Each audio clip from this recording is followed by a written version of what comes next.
Now what I'm going to do is strap down your arms to avoid any excessive movement on your part during the experiment. Is that too tight?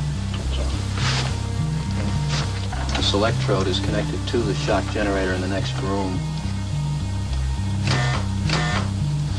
And this electrode paste is to provide a good contact to avoid any blister or burn. Well, now I get a shock of 75 volts. He kind of did some yelling in there.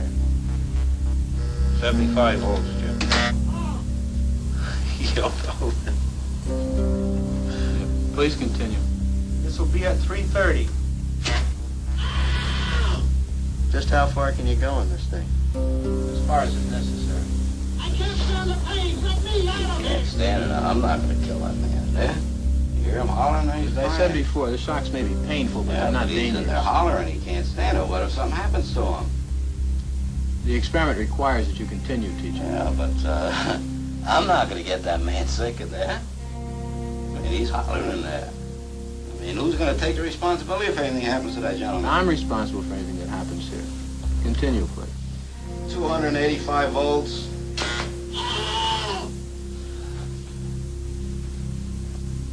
Continue, please.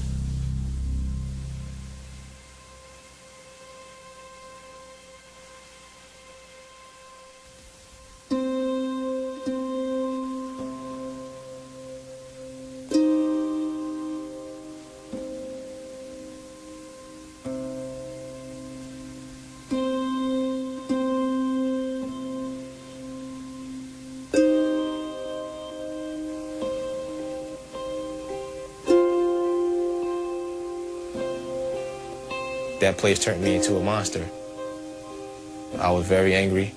You know, just being Abu Ghraib, you know, it would change your whole mind frame. You know, you can go from being a docile,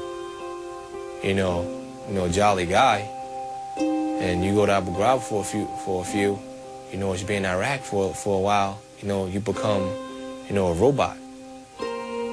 It was a door that I was afraid to walk through. If you walk through it, at which point do you say it's enough? What's cruel enough? How do you go back from that? And I was afraid that I just wouldn't come back, that I would just get lost. Something in your brain clicks that everything you see is normal. I mean, you'll go crazy if you don't adapt to what you're seeing. You gotta block it out. You gotta do something to make your day go by without going crazy.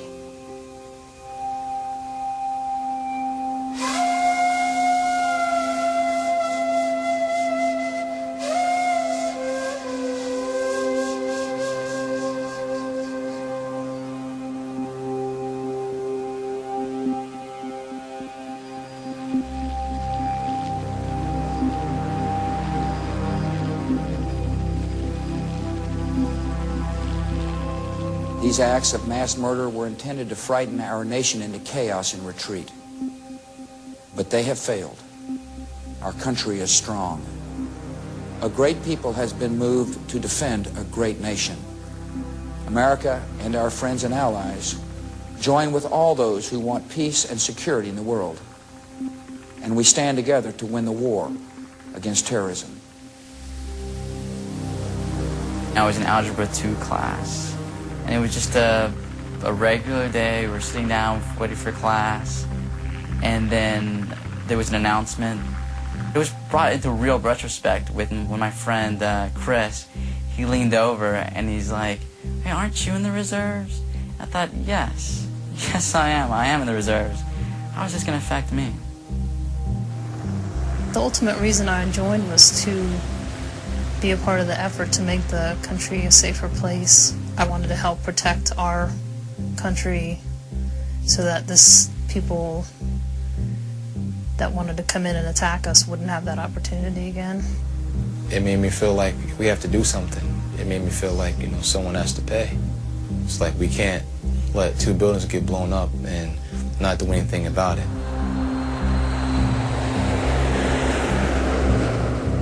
On my orders, the United States military has begun strikes against al-Qaeda terrorist training camps and military installations of the Taliban regime in Afghanistan.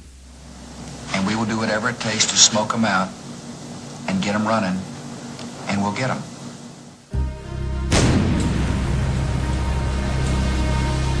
The Geneva Convention's question doesn't really come up until the war in Afghanistan starts and people start to come into the custody of our forces there. And so the Defense Department wants to know, what is the status of the people we're catching, the al-Qaeda and Taliban fighters?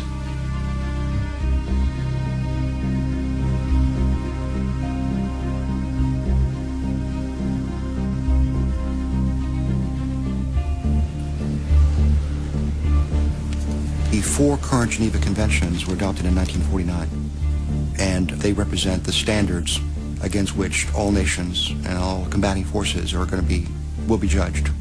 They are binding international law, and they represent a humanitarian and human rights standard for the world. They're important because U.S. military has been frequently engaged in combat. American forces are always at risk of being captured, and the Geneva Conventions protect American soldiers from ill treatment in the event of capture. After the American Civil War and up until the Second World War, the United States was consistently known for observing standards that were in fact higher than the Geneva Convention standards, and consistently advocating that all countries should operate to a level above the Geneva Convention standards. At the Justice Department, we did not think the Geneva Conventions applied in the war against al-Qaeda because they did not sign the Geneva Conventions and they don't follow any of the rules of warfare. Al-Qaeda, if you look at what happened on 9/11, has no interest in following any of those rules. They deliberately kill civilians, they deliberately target civilians, they disguise themselves as civilians. They don't take prisoners, as far as we can tell. Instead, they try to kidnap people and execute them on the web or on television. Officials in the White House and particularly in the Department of Justice said Geneva Convention shouldn't hold sway, and that point of view finally triumphed. The President made the decision early in 2002 that Geneva Conventions would not hold, and this was unprecedented in American history. It never happened before. The war is a terrible thing, and it's always right on the edge of falling apart. Of awful things happening. And the only way, sort of ironically, the only way to conduct a war in a civilized manner is to ensure that everybody understands what the rules are to the maximum extent possible. And when you start messing around with those rules, when you say they don't apply, they're all terrorists, so different rules apply, now you're in unlimited warfare. They'll be handled not as prisoners of war, because they're not, but as unlawful combatants. As I understand it, technically, unlawful combatants do not have any rights under the Geneva Convention. This war was a war that was going to depend first and foremost on intelligence, that is, on information derived from prisoners of war. Therefore, rules regarding interrogation, what you could and couldn't do to prisoners, were absolutely central to fighting this new war.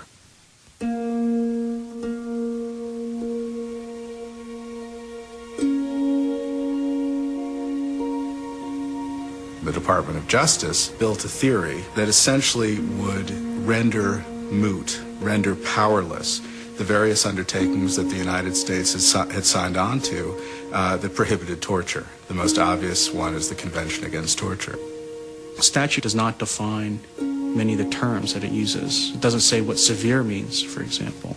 It doesn't really contain any definition of physical pain or suffering. So our job was try to figure out what did that statute actually mean, because the words are ambiguous, vague, and had not been interpreted before. Our office eventually issued a memo in August of 2002 to the White House. Physical pain amounting to torture must be equivalent in intensity to the pain accompanying serious physical injury, such as organ failure, impairment of bodily function, or even death.